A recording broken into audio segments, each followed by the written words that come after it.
Hey everyone, Carl back with Littleroot Lessons, bringing you a deep dive featuring Blastoise today. Blastoise had a pretty good run at Players Cup 4, so I figured we could take a short look into seeing what makes Blastoise tick, and kind of get an idea on what Blastoise could do for you. Remember to hit that like button if you enjoy what you saw today. Leave a comment down below who do you want to see me cover next week.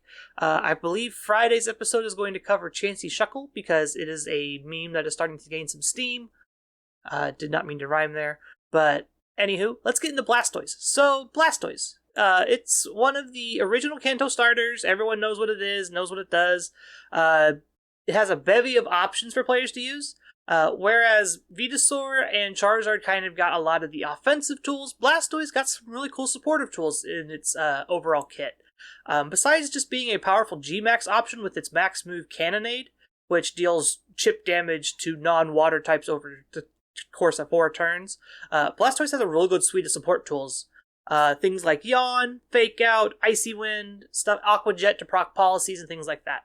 Overall, though, Blastoise isn't as easy to play with as it would be like, say, a Venusaur or a Charizard. It's a very skill-intensive Pokemon. You kind of need to realize, oh, Blastoise is a very good powerhouse here, or I can't bring Blastoise this game. It's not going to work. I need to figure something else out. It definitely needs the support of its team to thrive in Series 9 with Rillaboom and Regieleki running around, so be ready to play and build around it if you're looking to play with Blastoise. Overall, its history is kind of lackluster. Introduced in Series 3 alongside Venusaur, Incineroar, and the other, I believe it was the other Gen 7 starters. It's always been kind of just like the one left behind. It's like last pick at dodgeball situation. And even after acquiring its Gigantamax form in Series 5 and 6-ish, Blastoise still somewhat struggled to see play, as other powerful water types kind of pushed its way in. Lapras being like the big example of, here's a Gigantamax water Pokemon that actually does something for the format, whereas Blastoise kind of showed up and then just got blown out by Rillaboom. And going into Series 7, Regieleki kind of just pushed it down even more. When you have a very powerful and fast Pokemon like Regieleki, water types tend to kind of disappear very quickly. So the combination of Rillaboom and Regieleki kind of just pushed it out of the format. However, Blastoise had a real good showing at Players Cup 4. This can be kind of attested to just like overall skill, people not really preparing for it, people not knowing what it does, and the players themselves just really utilizing Blastoise's tools to take advantage of the situation. Common partners for Blastoise tend to lean towards answering its weaknesses. Blastoise only has weaknesses in Grass and Electric, but those 2 types are very, very powerful right now in Series 9. So a lot of its partners tend to try and shore up that weakness, things like Landorus, Incineroar, and Thundurus. Other common partners kind of fit in, just like Rillaboom can swap in and take a Grass attack, also as a Fake Out user. Registeel's a very bulky Pokemon. It can take the water and the electric and grass type attacks as well, and kind of helps play towards the Blastoise strategy of get a G-Max Cannonade off, spend 4 turns chipping away, while Registeel gets to set up because they have to deal with a Gigantamax Blastoise. Grimmsnarl kind of fits in here as well, just as a kind of stallier Pokemon. Setting up screens is a big help for it. Shell Smash teams kind of like the Fake Out support it can provide. It also has Spirit Break, which is actually decent against like Regieleki. So Grimmsnarl kind of just fits in here as well.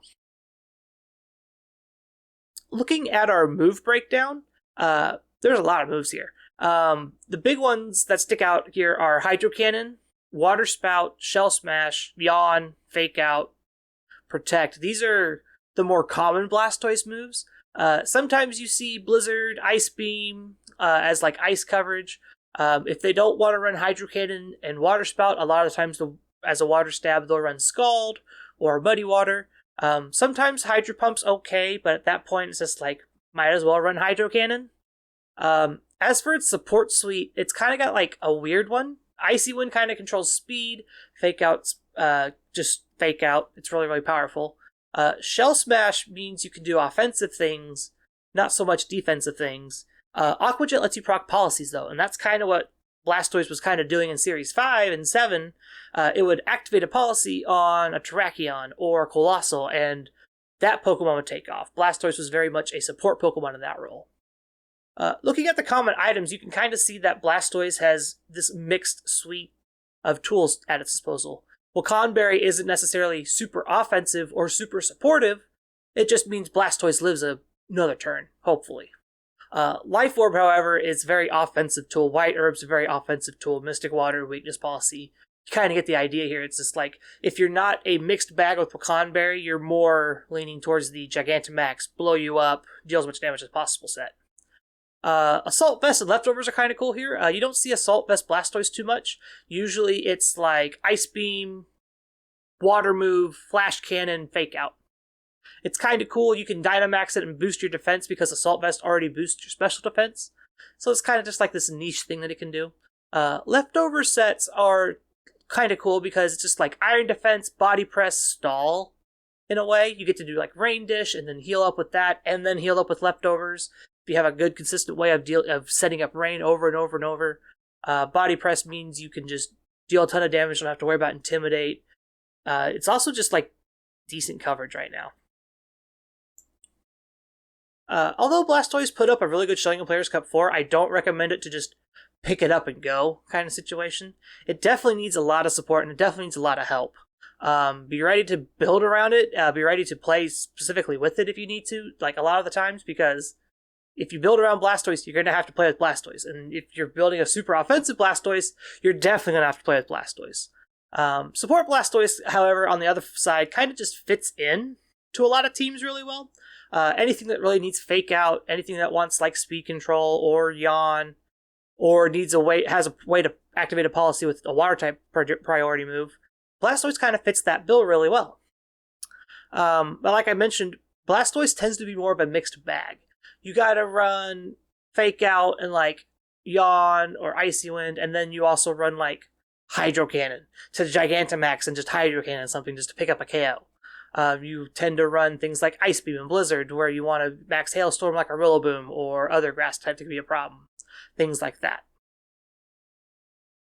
So looking at these movesets, like I mentioned, it's a mixed bag of tools when it comes to movesets. You can do a lot of different things. This first set is very super offensive Shell Smash set.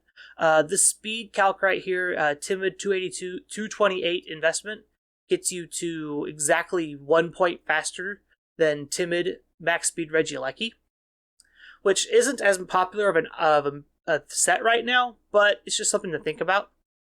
This second set here is more of a bulky Life Orb set. You have Protect, Yawn, Hydro Cannon, Ice Beam. It's very, very powerful with G-Max Cannon. It looks to just pick up KOs where it can, and afterwards can kind of just sit there and yawn Pokemon, Protect, and kind of stall out the game that way. This last set is also kind of that same vein where it wants to be offensive as well, but notably it lives Thunderbolt, Max Lightning Thunderbolt from Regieleki. So the 130 base Max Lightning from Life Orb Modest Regieleki at 252, which is a very tall feat. Saying even with Wakanberry, the fact that it's never going to OHKO you at any rate at a Gigantamax is very, very important. Beating Blastoise is fairly easy, actually. It's not very fast, so it relies on the team for speed control and redirection. If you can stop their speed or remove the support around it to where it's going to be a problem, you gain the upper hand on Blastoise pretty quickly. Like a lot of the offensive Blastoise tend to run on Hydro Cannon or Water Spout specifically, because those are the most damage it can do. So if you're prepared to take some water type attacks, you can get an edge on it by chipping away at it, or after on the reset turn for Hydro Cannon, just picking up the KO there. And Regieleki and Rillaboom are very, very powerful tools against it, but any other grass and electric type also works. Rotom Wash, Rotom Heat, Venusaur, Cradily is one of my favorite answers to Blastoise. You just absorb that G-Max Cannonade and just hit it back with a +1 energy ball. It's great. So to wrap up on Blastoise here, it's got a lot of tools at its disposal, but it's also a hindrance for newer players if you're trying to build with Blastoise. You want to have a lot of different moves and a lot of different support options, and you can't play them all. And that's kind of the cool part about Blastoise. It's just it does a lot of cool things, but you need to pick and choose your battles, so you know what you want out of Blastoise, and that's going to help you win with Blastoise a little bit better. Be wary of any super effective move into Blastoise. It's got some decent bulk, but that's usually not enough. As we saw, I had to invest a lot into Blastoise to where he can survive Regieleki Thunderbolt from Modest Life Orb. Modest Life Orb is the most common Regieleki set, I feel like, right now, and you need to be able to survive that 100% of the time. But with its Gmax factor and its bevy of tools, Blastoise can make a powerful water type for any team to use. It fits in really well. It's always got to be in consideration as a Gigantamax target by your opponent, because Gmax Cannonade by itself is just so powerful. And with that being said, I want to thank everyone for hanging out and listening to me ramble about Blastoise today. Make sure to check us out on Twitter. All of our handles are there on screen. Check out the Discord below, link is in the description. Remember to hit the subscribe button, it's free, it helps us out a ton, gets us noticed by the YouTube algorithm, blah blah blah. And with that being said, have a wonderful morning, afternoon, evening, wherever in the world, and we will see you on Friday. Bye guys.